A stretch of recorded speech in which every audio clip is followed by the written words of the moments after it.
How to personalize settings in Amazon Prime video. Hi everybody, welcome back to our channel. In this video, I'm going to show you the procedure to personalize settings in Amazon Prime video. You can personalize settings by managing user profile by adjusting playback and download quality, as well as setting up your parental control and content recommendation as well, or curating the content recommendation.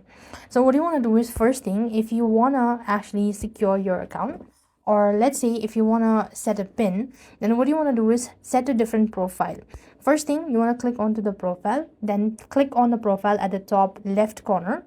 Now here, if you're sharing with your friends, you could create a new profile for them, and as per you could go ahead and set a pin so that you can save your account, or you could keep it private. Now this is one of the personal settings you could go with.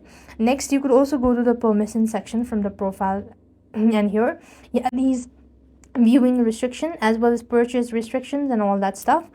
Now if you want to set a parental control, then you could set a different profile for your kids as well. So for that, you just want to click onto the profile. Once again, click on the profile at the top left, and here you want to go to the kids section and you could create a profile for them as well.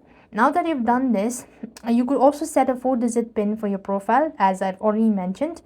And likewise, if you want to secure your account by adding a extra layer of security, you could enable that feature as well by installing a third-party app or two-factor authenticator app as well. So that's all. I hope the video was helpful. Make sure to like, share and subscribe. Thank you for watching. See you in the next video.